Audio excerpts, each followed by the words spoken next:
الرحیم نحمدہ و صلی اللہ علیہ رسول کریم اما بعد۔ محترم سامعین کرام، آج آپ نے اللہ کے فضل و کرم سے قرآن پاک کے 14ویں پارے کی تلاوت مکمل سماعت فرمائی۔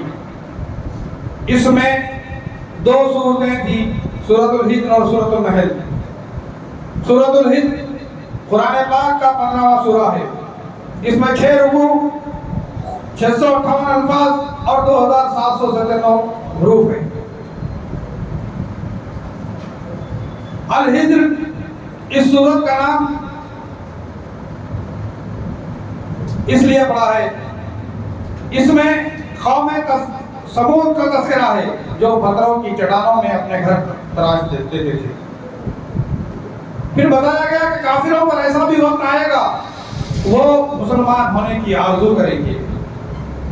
امت کو اللہ تعالیٰ اس وقت تک ہلاک نہیں کرتے، کسی بھی امت کو، جب تک کہ ایک مقررہ نوشتہ بھیج دیتے ہیں تاکہ سدھر جائیں، اللہ سے ڈر جائیں، اپنے نبیوں پر ایمان لے آئیں۔ پھر فرمایا گیا کہ کسی بھی امت کو اللہ تعالیٰ اس وقت تک ہلاک نہیں کرتا جب تک کہ ایک مقررہ فرشتہ بھیج دیتے ہیں تاکہ وہ سدھر جائیں، اللہ سے ڈر جائیں، اپنے نبیوں پر ایمان لے آئیں۔ لیکن جب ان کا وقت آ جاتا ہے تو انہیں ہلاک کر دیا جاتا ہے۔ پھر قرآن مجید کے متعلق بتایا گیا ہے کہ اس قرآن کو ہم نے نازل کیا ہے اور ہم ہی اس کی حفاظت کریں گے۔ ستاروں کی تخلیق کے بارے میں فرمایا گیا کہ ہم نے ستاروں کو دیکھنے والوں کے لیے خوبصورتی کا ذریعہ بنایا ہے اور یہ شیطان مردود سے آسمان کی حفاظت کا بھی ذریعہ ہے۔ جب کوئی شیطان آسمانی خبروں کو چوری چھپی سننے کی کوشش کرتا ہے تو ایک ستارہ اس کا پیچھا کرتا ہے اور اسے مار بھگاتا ہے۔ پھر تخلیق آدم کی، تخلیق انسانی کی ابتدا بیان کی گئی ہے کہ یقیناً ہم نے انسان کو کالی اور سڑی ہوئی کھنکھناتی مٹی سے پیدا کیا۔ جنات کی تخلیق کی کیفیت بیان کی گئی ہے کہ جن کو ہم نے لو والی آگ سے پیدا کیا اور جس کو ہننا کہا جاتا ہے، جن اس لیے کہا جاتا ہے کہ وہ آنکھوں سے نظر نہیں آتا۔ پھر انسانی تخلیق اور ملائکہ کی اطاعت و فرمانبرداری کا ذکر کیا گیا ہے کہ اللہ نے تخلیق انسانی کی خبر ملائکہ کو دی اور انہیں اسے سجدے کا حکم دیا تو ملائکہ مسجود ہو گئے۔ پھر شیطان کی سرکشی اور اطاعت رب سے روگردانی کا تذکرہ کیا گیا ہے۔ جب اللہ نے شیطان سے کہا تو بھی انسان کو سجدہ کر تو وہ اطاعت رب سے روگردانی کرنے لگا۔ میں ایسے انسان کو سجدہ نہیں کروں گا جسے تو نے کھنکتی مٹی سے پیدا کیا۔ اللہ نے اس سرکشی پر اسے خارج دربار کر دیا اور کہا کہ قیامت تک تجھ پر لعنت ہے۔ اپنی اس ذلت پر اس نے کہا میں تیرے بندوں کو گمراہ کر دوں گا مگر تیرے مخلص بندے میری گمراہی کا شکار نہیں ہوں گے، دلیل نہ رکھنے والے ہی گمراہ ہوں گے۔ پھر جہنم کے دروازوں کی خبر دی گئی ہے کہ جہنم کے 7 دروازے ہوں گے جس سے مخصوص لوگ جائیں گے۔ علی اور اکرمہ رضی اللہ عنہ بیان کرتے ہیں کہ 7 دروازوں سے مراد جہنم کے 7 طبقات ہیں۔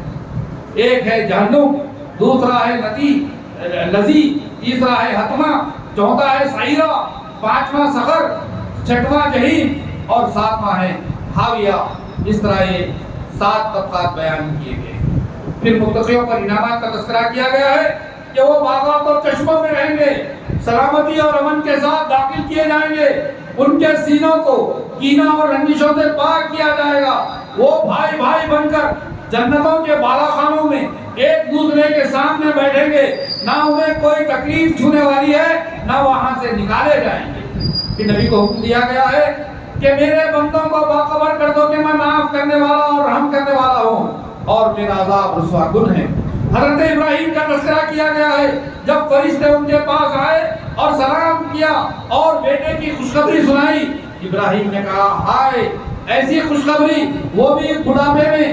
فرشتے کہنے لگے اللہ کی رحمت سے لوگ مایوس نہیں ہوتے۔ قوم لوط کا واقعہ تفصیل سے بیان کیا گیا۔ حضرت اصحاب الایکہ کا واقعہ بیان کیا گیا ہے۔ الایکہ گھنے در کو کہتے ہیں، اس بستی میں گھنے در رہے ہوں گے اس لیے انہیں اصحاب الایکہ جنگل والے کہا گیا۔ مراد اس سے قوم شعیب ہے۔ پھر رب الجلال والاکرام نے صالح علیہ السلام کی قوم کا تذکرہ کیا. اصحاب الہند کہتے ہیں کیونکہ یہ پہاڑوں میں اپنے گھر تراشتے تھے. اور نبی اکرم صلی اللہ علیہ وسلم کو حکم دیا گیا ہے کہ حسن و خوبی اور اچھائی سے آپ درگزر کریں. سورۃ الفاتحہ کی فضیلت بیان کی جا رہی ہے کہ اے نبی صلی اللہ علیہ وسلم ہم نے آپ کو 7 بار بار دہرائی جانے والی آیتیں دے رکھی ہے اور عظیم قرآن بھی دے رکھا ہے. وہ یہ آیتیں جس کے پڑھے بغیر نماز قبول نہیں ہوتی, جو ہر فرض نماز سنت اور نفل میں دہرائی جاتی ہے. اسی طرح دعا کا آغاز انہی آیتوں سے ہوتا ہے. ایک حدیث میں رسول اکرم صلی اللہ علیہ وسلم نے فرمایا الحمدللہ رب العالمین, یہ سوا مثانی اور قرآن عظیم ہے جو مجھے دیا گیا ہے.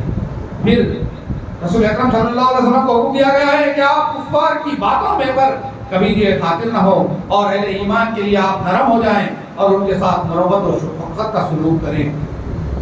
پھر قرآن مجید کا مذاق اڑانے والوں اور اس کلام کو اپنی مقصد بنانے کے لیے استعمال کرنے والوں کو عذاب سے ڈرایا گیا ہے. رسول اکرم صلی اللہ علیہ وسلم کو حکم دیا گیا کہ آپ کو جس کام کا مکلف بنایا گیا ہے وہی کام انجام دیتے رہیں اور مشرکین سے کنارہ کشی اختیار کریں. رسول اکرم صلی اللہ علیہ وسلم کو تسلی دی جا رہی ہے کہ ان کافروں کا تکذیب کرنا, آپ پر جملے کسنا, قرآن کا مذاق اڑانا, ان سب باتوں سے آپ کا سینہ تنگ ہو جاتا ہے. آپ صرف اللہ کی تعریف کرتے رہیں اور اسی کے لیے سجدہ ریز ہو جائیں. جب تک موت نہ جائے اللہ ہی کی عبادت کرتے رہیں. الحمدللہ یہاں یہ سورہ مکمل ہوا. پھر ہم نے سورۃ النحل جو مکی سورت ہے, جو قرآن پاک کا 16واں سورہ ہے, جس میں 16 رکوع اور 1845 الفاظ اور 7642 حروف ہیں, اس کی ہم نے 128 آیتوں کی سماعت فرمائی ہے, جس میں اس سورت میں شہد کی مکھی کا تذکرہ کیا گیا ہے جس کو النحلہ کہتے ہیں. اسی سے سورت کا نام النحل رکھا گیا.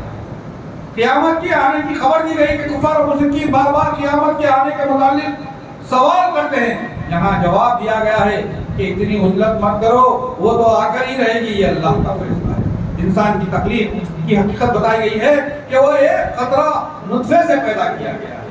جانوروں کی تخلیق اور اس کے فوائد کا ذکر کیا جا رہا ہے کہ ہم نے تمہارے لیے جانوروں کو پیدا فرمایا جس میں تمہارے لیے بہت سے فائدے ہیں. اسی سے تم گرم لباس بناتے ہو, اسی کو تم کھاتے بھی ہو. ان جانوروں میں تمہارے لیے خوبصورتی بھی ہے. جب وہ چرنے جاتے ہیں اور جب وہ واپس آتے ہیں تو منظر بہت خوبصورت ہوتا ہے. انہی جانوروں سے تم حمل و نقل کا بھی کام لیتے ہو. ادھر سے ادھر سامان لانا اور لے جانا, جو کام تمہارے لیے مشقت بھرا ہے وہ کام جانور کر دیتا ہے. گھوڑے, خچر, گدھے جس سے تم سواری کرنے کے لیے استعمال کرتے ہو, اللہ تعالیٰ ایسی چیزیں پیدا کرے گا جس کا تمہیں علم و ادراک نہیں ہے. اللہ تعالیٰ مزید تخلیقات کا بیان کیا ہے کہ اس نے آسمان سے پانی برسایا جس کو ہم پیتے ہیں, اسی سے آگے جانوروں کو کھلاتے ہیں, اسی سے کھیتیاں, زیتون, کھجور سارے پھل اگاتے ہیں اور مختلف رنگ و اقسام کی پیداوار اسی بارش کے سبب ہوتی ہے. سمندر کے فوائد کا تذکرہ بیان کیا گیا ہے کہ اسی سمندر سے تم گوشت کھاتے ہو, مچھلی, جھینگا وغیرہ اسی سے تم زیورات نکال کر پہنتے ہو, موتی و جواہرات وغیرہ اسی میں کشتیاں چلا کر تم اللہ کا فضل حاصل کرتے ہو, لہذا اسی کے شکر گزار بنو. پھر بتایا گیا ہے کہ اللہ نے اتنی نعمتیں تم پر نچھاور کیا ہے کہ اگر تم شمار کرنا چاہو تو ناممکن ہے, تم اس کی عطا کردہ نعمتوں کا شمار نہیں کر سکتے ہو. معلومان باطل کی حقیقت بیان کی گئی ہے کہ وہ کسی چیز کو پیدا کرنے کی طاقت نہیں رکھتے کیونکہ وہ خود پیدا شدہ ہے, وہ تو مردے ہیں, ان میں زندگی نہیں ہے, وہ خود نہیں جانتے کہ انہیں قبروں سے کب اٹھایا جائے گا. پھر بتایا گیا ہے کہ جب ظالموں کی روحوں نکالا جائے گا تو وہ کہیں گے کہ ہمیں سدھرنے کی مہلت دے دو. ان سے کہا جائے گا کہ تم جہنم میں داخل ہو جاؤ جو بدترین ٹھکانہ ہے. اسی طرح جب نیک لوگوں کی روحوں کو نکالنے کے لیے فرشتے آتے ہیں تو سلام کرتے ہیں اور جنت کی خوشخبری سناتے ہیں. انبیاء کی دعوت کا تذکرہ کیا گیا ہے کہ ہر قوم و ملت کے ہاں رسول بھیجے گئے, انہوں نے اللہ کی عبادت کا حکم دیا اور طاغوت کی پیروی سے منع کیا گیا ہے. پھر اللہ تعالیٰ نے اپنی قدرت بیان کرتے ہوئے کہا ہے کہ جب ہم کسی چیز کا ارادہ کر لیتے ہیں تو حکم دیتے ہیں ہو جا, تو پھر وہ ہو جاتی ہے. پھر رب الجلال ولی کرام نے ہمیں بتایا ہے کہ اللہ تعالیٰ کی تمام مخلوقات, جاندار, فرشتے سب اللہ ہی کے لیے سجدہ دیتے ہیں.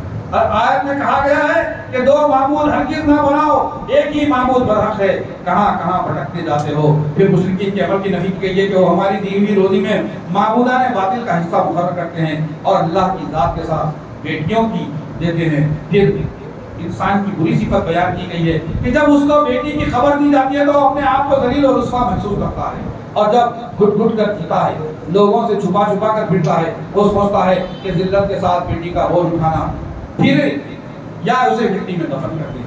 پھر فرمایا گیا کہ اللہ گناہوں پر فوری مواخذہ کرتا تو کوئی بھی جاندار زمین میں اس کی گرفت نہیں بستا۔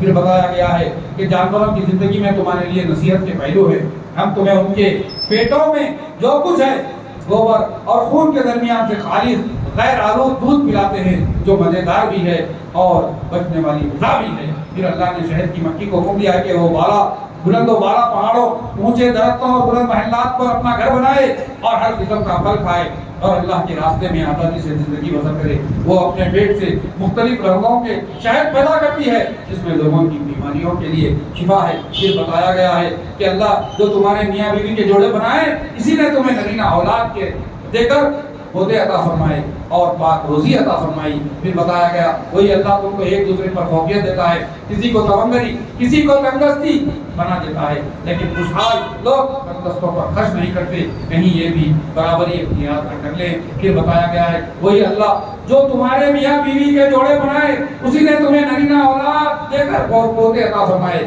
اور پاک روزی عطا فرمایا۔ کیا پھر بھی باطل پر یقین رکھتے ہیں اور اللہ کی نعمتوں کا انکار کرتے ہیں؟ دو مثالیں بیان کی گئی ہیں کہ ایک انسان غلام ہے جو کسی چیز پر قدرت نہیں رکھتا، اور ایک ایسا انسان انتہائی خوشحال آدمی ہے جسے ہم نے مال و اسباب سے نوازا، وہ جس طرح چاہتا ہے دکھا کر چھپا کر خرچ کرتا ہے۔ کیا یہ دونوں برابر ہو سکتے ہیں؟ اسی طرح ایک آدمی گونگا ہے جو کسی کام کا نہیں بلکہ اپنے مالک پر بوجھ بنا ہوا ہے جس سے کوئی بھلائی ممکن نہیں۔ اسی طرح ایک شخص جو عدل کا حکم دیتا ہے سیدھے راستے پر چلتا ہے، دونوں برابر کیا دونوں برابر ہو سکتے ہیں؟ پھر اللہ نے تمہاری ماؤں کے پیٹ سے پیدا کیا جبکہ تم کچھ بھی نہیں تھے، کچھ بھی نہیں جانتے تھے، اس نے تمہارے لیے کان آنکھ دل بنائے۔ پھر بتایا گیا ہے کیا تم پر پرندوں کو ہواؤں میں غوطہ نہیں کرتے اور لطف اندوز ہوتے ہوئے اڑتا نہیں دیکھتے؟ انہیں صرف اللہ ہی تھام رکھا ہے۔ پھر بتایا گیا کہ اللہ تعالیٰ نے تمہارے لیے گھروں میں سکونت کی جگہ بنائی، اسی لیے اس نے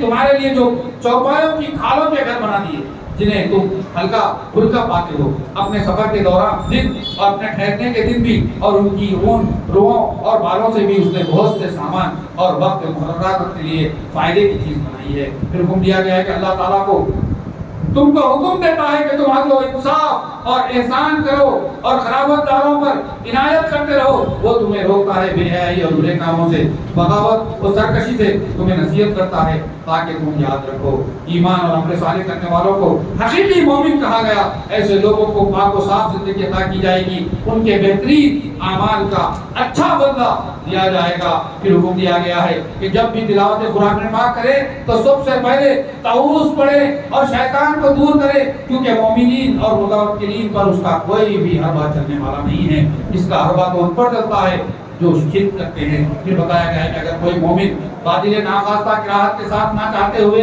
کفریہ کلمہ اپنی زبان سے ادا کرے اور اس کا دل ایمان سے مطمئن ہو تو اس پر کوئی گناہ نہیں۔ پھر ایک دیہات والوں کی مثال بیان کی گئی ہے کہ ان دیہات والوں کو اطمینان و سکون کے ساتھ ہر جانب سے روزی فراہم کرتی جاتی تھی، لیکن انہوں نے ناشکری کی تو اللہ نے فقر و فاقہ، کشی اور خوف مسلط کر دیا۔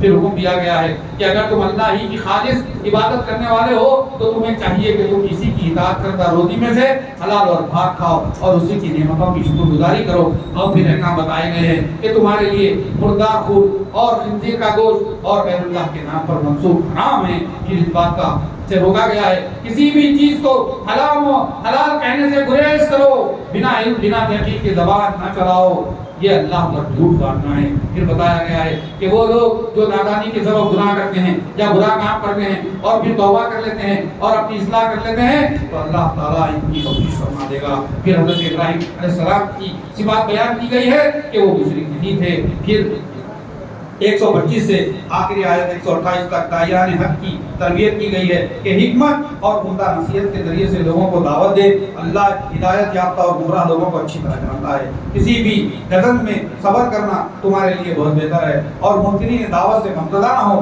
کیونکہ اللہ تعالیٰ متقین اور محسنین کے ساتھ ہے۔ الحمدللہ یہاں پر یہ 14واں پارہ مکمل ہوا۔ ہم انشاءاللہ کل 15ویں پارے کی طرف جو سبحان الذی اسریٰ بعبدہ ہے اس کی تفسیر ترجمہ پیش کرنے کی سعادت حاصل کریں۔ کریں گے. اللہ تبارک و تعالیٰ سے دعا ہے کہ اللہ تعالیٰ ہمارے اس سننے کو قبول فرمائے, ہمارے اندر اپنی تبدیلی لائے, ہمارے گناہوں کو معاف فرمائے, ہماری خطاؤں کو درگزر فرمائے, ہمیں ایمان اور انتصاب کے ساتھ روزہ رکھنے کی توفیق عطا فرمائے, ہمیں گزرے ربی کا حقدار بنائے, ہمارے والدین کی مغفرت فرمائے, ہمارے گھر میں خیر و برکت عطا فرمائے, ہم تمام کے کاروبار میں خیر و برکت عطا فرمائے, ہم تمام کے نماز روزہ زکات حج کو قبول فرمائے, اور ہم تمام کو رکھ کے عزت سے رکھے, ہم تمام کا خاتمہ ایمان پر فرمائے, اور اس دنیا سے جانے کے وقت ہم تمام کی زبانوں پہ کرنے کے بعد فرمائے. سبحان ربک رب العزت عما یصفون وسلام علی المرسلین والحمد للہ رب العالمین. السلام علیکم.